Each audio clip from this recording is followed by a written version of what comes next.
C'est ça que nous sommes en train de payer aujourd'hui. Qui sont les entreprises qui font les travaux publics à Lomé et sur l'étendue du territoire? Qui sont derrière ces entreprises? Qui les ont créées? Qui sont les ministres qui les parrainent? C'est ça le débat qu'il faut poser. Quand vous prenez une entreprise comme Soroubat,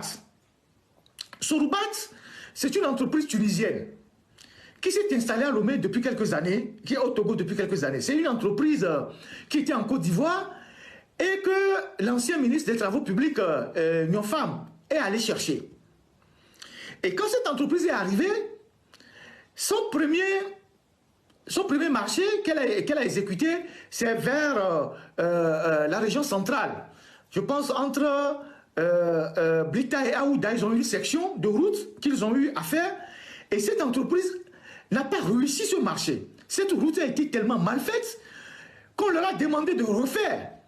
Ils ont essayé de colmater les brèches, mais aujourd'hui, quand vous allez dans cette zone, il y a déjà des dégradations sur cette route-là. Et donc, si on était dans un pays sérieux, cette entreprise ne pourrait plus avoir un marché dans notre pays. C'est une entreprise tunisienne, je rappelle. Mais cette entreprise s'est installée solidement dans notre pays. Après le tronçon Aouda, cette entreprise a eu un autre tronçon qu'elle a exécuté. Là aussi, avec tous les problèmes. C'est cette entreprise qui a eu la voie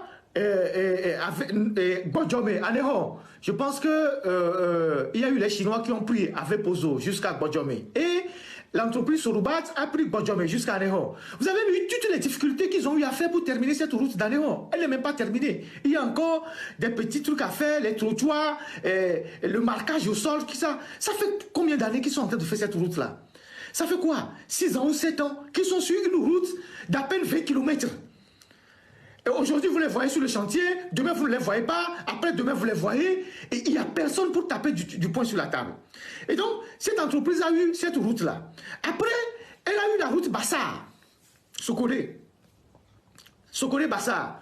73 km ou bien 71 km, 73 km, Sokoré-Bassar. Et le chantier a été lancé le 6 février 2021. Le 6 février 2021, le chantier de la route Sokoré-Bassar a été lancé par la première ministre, Madame Victoire Tomiga. 35 milliards pour faire cette route-là.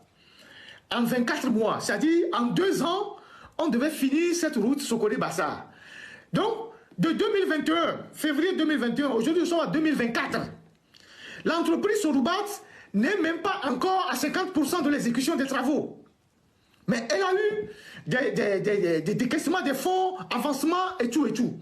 Et nos frères qui vont au village à Bassar se plaignent. Certains parfois sont obligés d'aller jusqu'à Kara, contourner par Kabou pour revenir à Bassar.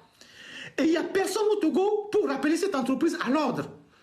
Il semble que le patron de l'entreprise, c'est un ami du chef de l'État. Le boss tunisien, c'est un ami du chef de l'État. Donc, ils sont en territoire conquis. Ils font ce qu'ils veulent. Ils s'en foutent. Donc, ils ont eu le marché pour 2 ans, 24 mois, depuis février 2021. Nous sommes en 2024, ils ne sont pas à 50% de l'exécution des travaux. Mais c'est-à-dire, vous ne comprenez pas comment le Togo fonctionne. Et il n'y a personne pour rappeler ces gens-là à l'ordre. Donc, c'est une entreprise qui exécute ses travaux et qui a toujours des défaillances, qui ne respecte jamais ses cahiers de charges, mais qui reçoit toujours les marchés. Qui a toujours les marchés. Donc, Sokoré-Bassar, ils sont là-dessus. Personne ne sait quand est-ce qu'ils vont terminer. Quand on revient à Lomé, vous voyez la voie qui est inondée là, à partir de Fiata, pour aller à Koresewa. Vous avez vu les images? Comment ça s'appelle? La voie qui part de l'école de BTS là, à partir de Péhénou là. Ça, c'est l'avenue François Mitterrand, je ne sais pas comment on l'appelle. La voie qui part du commissariat du 3e arrondissement et qui continue, qui va au carrefour de Baie, qui va à Koresewa. Je pense que c'est l'avenue François Mitterrand. Si je ne me trompe, hein. Voilà. Donc, au Fouet-Boigny, ok, quelqu'un disait au Fouet-Boigny, ok, je m'excuse. Voilà, Essiba, voilà, c'est l'établissement que je cherchais. La voie qui passe devant Essiba, à partir de Fiata. Vous avez vu comment il est inondé? Vous avez vu les images? comment tout le quartier est inondé. Cette voie-là, elle a été confiée à Soroubat, la même entreprise tunisienne. Qu'est-ce qu'elle a fait? Elle est arrivée, elle a fait des ouvertures de caniveaux, elle a mis quelques engins, et puis elle a disparu. Et cette entreprise a obtenu un gros marché dans le Grand Lomé à hauteur de 10 milliards pour faire les routes dans le Grand Lomé. Et ce marché, on ne sait pas comment ils l'ont obtenu avec leur réseau. Donc, ils ont eu un gros marché de 10 milliards. Ce sont des fonds de la Banque mondiale. Je ne comprends pas pourquoi des institutions aussi comme la Banque mondiale accordent des financements à des entreprises qui sont défaillantes pour exécuter des travaux.